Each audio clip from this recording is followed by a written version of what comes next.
You to now just gently close your eyes as we enter into our time of meditation.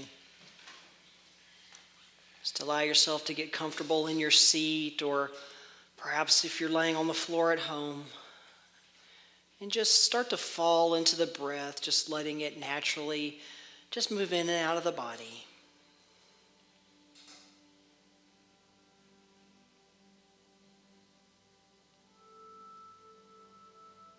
Just allowing any weight that's perhaps been weighing you down to just lift off your shoulders in this moment. Just to truly let go and let God or universe or whatever name you use for God, just let go.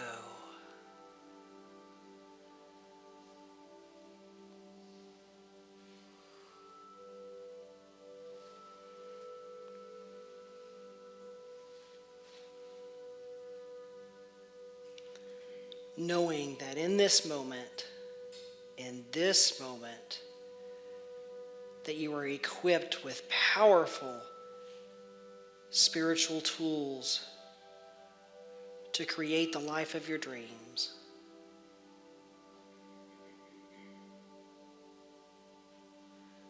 Those tools that live within you each and every moment.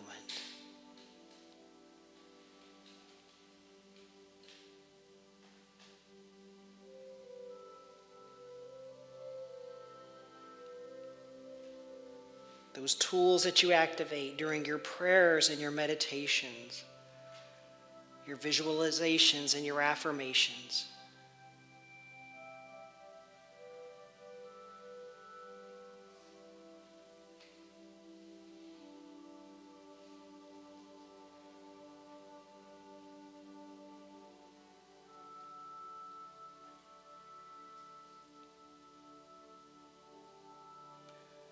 Using those tools to make manifest what you want to see in your life.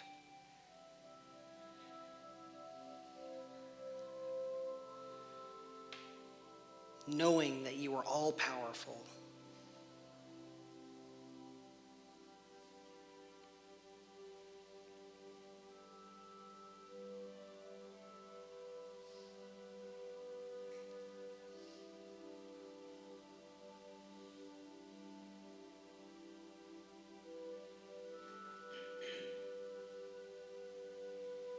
Releasing your attachment to any specific outcome.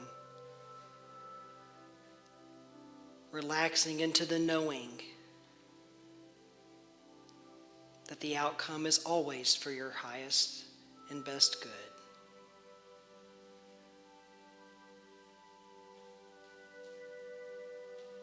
Letting go and letting God.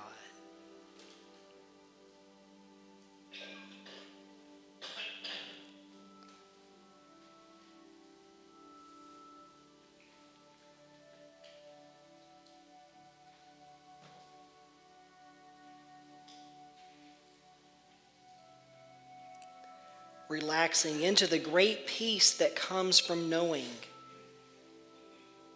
Knowing in perfect peace and clarity. Releasing all outcomes to the divine. Knowing that all is well. Again, letting go and letting God.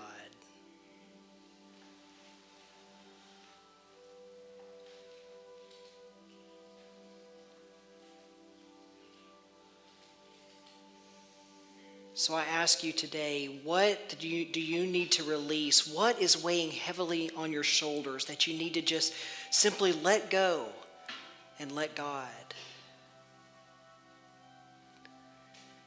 As we move into our time of silence, I invite you to just visualize that weight lifting off of your shoulders, just allowing it to go, just releasing the outcome and knowing that you are okay in this moment. Just letting go and letting God as we enter into this moment of silence.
as we bring our awareness back into this present moment, back into this room,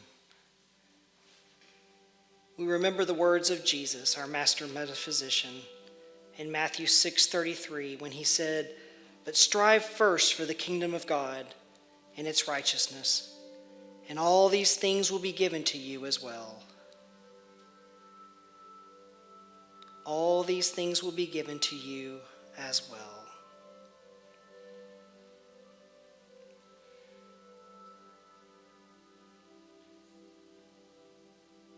And we silently affirm to ourselves, "I do what is mine to do and release the rest." I do what is mine to do and release the rest. As I let go and let God.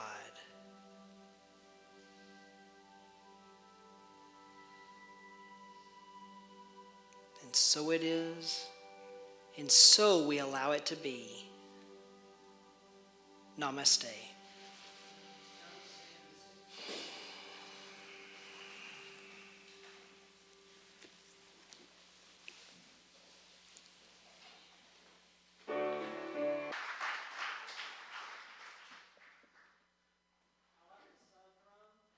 But I couldn't help but chuckle that when Pete threw Anya under the bus about that shirt, because Pete is the one that's wearing it, right? So anyway, we're gonna have to tell. Well, that the music won't be on the recorded version, because I was gonna say we're gonna have to tell Anya to watch it and see what he did. But anyway, so it is summer. Is everybody happy? You know. Yeah. I used to dread summers in Texas because it was so hot. Yeah, it's like everything's flipped in Texas. It's like the summer there goes on forever. And you got those seasons where, sometimes it's still hot almost up to Halloween. And Ann knows what I'm talking about. She lived in Texas for a while. And anybody else that lived in Texas knows what I mean. But I also think that we have something else to celebrate, with it being summer, because I think it's safe to say that we're approaching the end of the pandemic as we knew it, right? Look at all of us that are back in here together. No mask. Yeah, well, Stacy said no mask, so we can breathe a little more clearly when we're in here, if that's what we prefer. And if you still feel comfortable wearing a mask, we invite you to do that too. So that's completely your choice. But it's probably safe to say that COVID will probably never really go away. But it's changing from what we've known for over a year now. Actually, we're moving into this new time. But I think back to, the time when everything was shut down, and I really wonder, what was it that we learned during that time? What was it what did we lose during that time? What do we feel we gained during that time?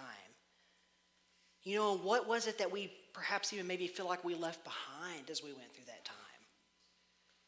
And are we regretful of those things that we feel maybe we should have done during that time? Something that we feel like we could have done a little differently. And perhaps most importantly is the question of how are we feeling now, right? Because that's really the most important thing. We can't go back in the past and change anything from during that time. But the year touched each and every one of us in one way or the other. Whether you were afraid of COVID, you weren't afraid of COVID, whatever it was. It touched all of us in one way or the other, whether we stayed in the confines of our homes or we continued to venture out into the public with other people. We've all been touched and changed in some way. I don't think anybody in here is the same person you were the last Sunday in which you attended, before we closed down. And when this is over and even beyond, once we have left our physical forms of this lifetime, footprints will be left. We'll one day realize that we left footprints behind. And we all leave our footprints behind in one way or the other, don't we? Whether it's COVID or it's something else, along this path of life, we all leave footprints behind in one way or the other. Some of us choose to leave footprints behind in the sand. Some of us leave them on hard surfaces. Some of us leave invisible footprints, yet they're still there. We still leave them in some form or the other. And I'm going to apologize right now if my talk kind of seems to go in kind of weird places at time today, because I meant to tell you, I wrote some of these thoughts down. So it may kind of veer over. I wrote some of these thoughts down as I was going through my own times in the pandemic and certain things that kind of came to me. So just bear with me. I promise there will be a point. If it seems at times there's not, there will be a point. But we leave more behind than just the imprints of our feet as we go through life and the things that life sometimes kind of throws in our path a little bit. We leave behind memories. We leave behind feelings and thoughts and ideas. And we leave these things behind with each print that we leave. It's just a small piece of ourselves somewhere along the way. Some of us leave behind footprints that are smeared, some distinct, some puddles of water, some are dirt, some are sand. But the type of footprint, the shape, the type, that's not really what's the most important. The important things to note are this. A, that we were there, and that imprint will always remain. And B, that we let go of those things we don't need. We let go of the baggage that we don't need. So I want to talk about the pandemic for a bit because, it's an easy thing to tie into this talk of leaving things behind or taking things with us. And I know that things seem to be returning to post-pandemic or pre-pandemic life. At least it appears to be, though, right? Are things really returning back to pre-pandemic life? Or will it ever? So let me ask, are you the same person you were before? And if not, can life ever really return back to the way it was before? So today I want to talk about how we can begin to let go of those parts that feel hurt, that feel pain. Even if you found 2020 to be the greatest time in your life, say, hey, I'm an introvert, I enjoyed being in the house, Or if you found it to be a time of peace and renewal, there are still likely parts of you that felt some hurt at some point or the other. Parts of you that perhaps felt hurt for lost time with family and friends. Parts of you that somewhat felt betrayed by life a little bit. Knowing just how fast her curveball can come at you, because we all found that out over 2020. Parts of you that might feel a bit ripped off, that a year of your life was spent in isolation. Maybe something else. I felt a bit ripped off. I'll admit that. I'd just come here. I'd only been here a few months and this church closed. I felt a little bit of irritation. Now, some of you I've gotten to know really well, and that's great. I appreciate that. But there's others of you, that I'm happy that we can get to know each other now. But let's talk today on how we can start to let go of some of those hurts, and not forget them. We don't ever want to forget them because they've helped shape who we are today and right now. But let's start to let go of some of the pain that we maybe continue to still feel around those things. So we're always going to take memories of this time with us. But what we don't want those memories to do is to color our perception of life in a negative manner, or a manner that really doesn't serve our highest good. So in his book, Letting Go, author and Dr. David R. Hawkins writes, things and feelings about the events tend to occur and color our perception, and we will note that they have disabled us in certain areas of our life. At that point, it is wise to ask ourselves if it is worth paying the continuing cost. Now, I'm not going to stand up here and try to sugarcoat what anybody went through, what experience you went through during the pandemic. I know that people lost loved ones that you weren't allowed to see. They weren't really letting people into hospitals or anything like that during that time. And I'm not going to stand here and tell you that there was a hidden message of rainbows and unicorns there, because I wouldn't necessarily feel that way. I don't necessarily always feel that way. But I'm not going to tell, as a result, I'm not going to stand here and tell you that you need to feel that. Not when I don't all the time either. But what I do want to encourage here, however, is allowing the aspects that maybe weren't so negative to throw shade on those things in your life from this point moving forward. Or to taint what's happening right now. Dr. Hawkins also said this. He said, "It is said that most people spend their lives regretting the past and fearing the future. Therefore, they are unable to experience joy in the present." So we can't change the things that have happened, right? We can't go back and erase the pandemic or 2020 or other periods of our life. It may not even be the pandemic. It may be something else. We can't change any feelings of isolation some of us may have experienced during the pandemic. We can't change any feelings of fear during that time. And we can't go back and change any lost time with family and friends. In other words, we can't change the past, but what we can do is to place it within a different context. Or as Dr. Hawkins mentions in his book, acknowledge the hidden gift in it. Now, I'm not saying that COVID gave us this wonderful gift that's going to make us jump up and down with joy, right? And those times on Christmas morning when you were a kid, you opened a gift and lo and behold, it was exactly what you wanted.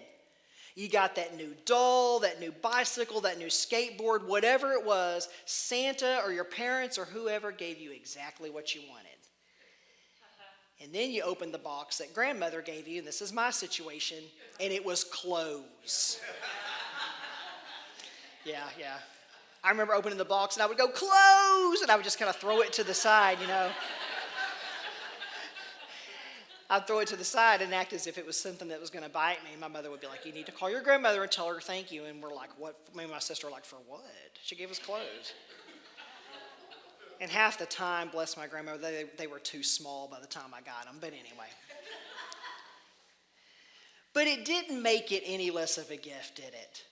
Even if it was something that we may not have wanted or liked at the time, it didn't make it any less of a gift. Now, in his book, Man's Search for Meaning, Viktor Frankl described an approach that he used, an approach called logotherapy. His clinical and personal experience, or logotherapy was his clinical and personal experience which demonstrated that emotional events and traumatic occurrences will change considerably and be healed if a new meaning is placed around them. Now, I'm not sure how many of you have read his book, but Dr. Frankl describes his experience of being placed in and tortured in Nazi concentration camps. It's an excellent read if you haven't read it. I highly recommend it. It will change the way you see things. But Dr. Frankl said, every life experience, no matter how tragic, contains a hidden lesson. When we discover and acknowledge the hidden gift that is there, a healing takes place. Now, of course, a concentration camp is an extreme example that none of us here are ever likely going to go through. But what if we take it down to a much smaller scale? That job that you suddenly lost, But when you thought back, you realized it gave you an ulcer. And you detested every single day you had to wake up and go to that job. But you were afraid to leave because you were afraid of change. But suddenly you begin to look back and think about how unhealthy that job was for you. It's gone now, and you look back and think about how unhealthy it was for you.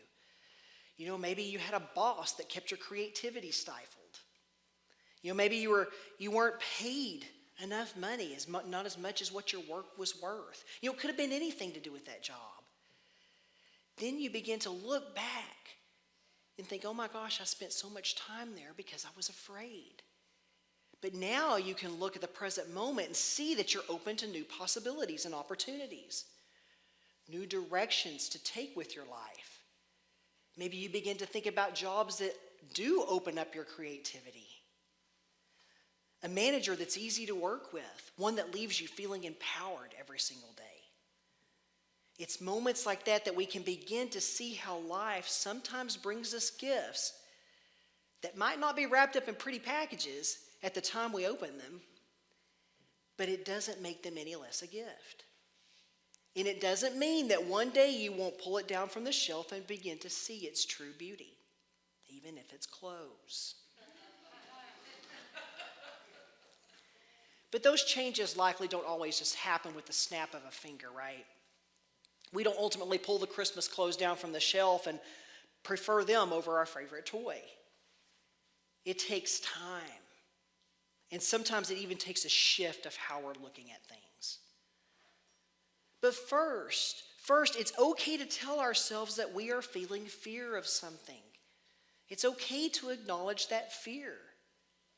Maybe last year you had a fear of catching COVID, or you knew somebody that you feared would catch COVID. Maybe it was a fear that you would catch it yourself and give it to somebody else. Somebody that was in a more vulnerable category. It's okay to acknowledge fear. It's okay to allow ourselves to feel that fear. It doesn't mean that you have somehow failed on your spiritual journey because you're feeling fear. We don't always know how something is going to unfold or what the outcome is going to be.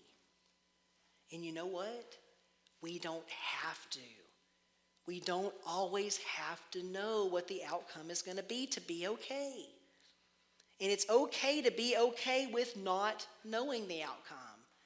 Because whether it feels like it or not, that is healing. And it's healing because it's release. We were talking about in our daily word and in the meditation, it's allowing that weight to just lift off of your shoulders. But release doesn't mean that we're still not going to feel fear. It doesn't mean that, I still feel a little bit of fear. I must have done something wrong. It doesn't mean that. And I doubt there's one of us in this room right now or watching online that doesn't feel a little bit of fear or trepidation when releasing an outcome. I know that I do.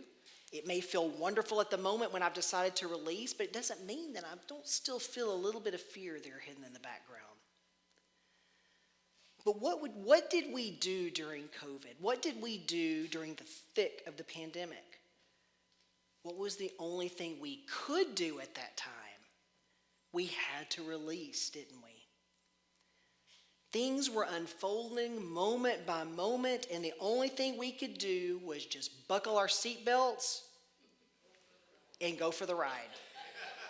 That's all we could do. We couldn't go out and change it right then. Was it fearful during those times sometimes? Heck yes, it was a little fearful from time to time. But we've been through it, and here we are. Right here, right now, today, coming up on the other side of it. Or at least very close to it. In some way, somehow, we successfully navigated this portion of the path in our life. We successfully handled what some saw as a crisis or an opportunity, regardless as to how we saw it. But we successfully navigated it, and here we are right now.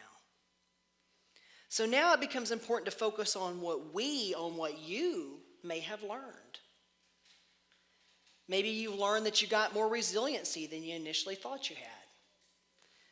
Maybe you're more creative than you thought. Maybe you picked up some creative, new skill or something like that over the time that we were in isolation. Or maybe you've got a closer relationship with family or friends. Either the one that sat there with you in person or maybe the one that you could only visit with virtually or by phone during this time. Maybe you suffered loss, which only made you feel stronger. Maybe you're still traveling your path, yet using the courage that you are to face the path that lies ahead. Navigating it step by step, moment by moment, and in that, finding just how strong you truly are. I know for me, I appreciate things that I didn't before, things that I didn't even really think about before. Those things that I feel like I took for granted.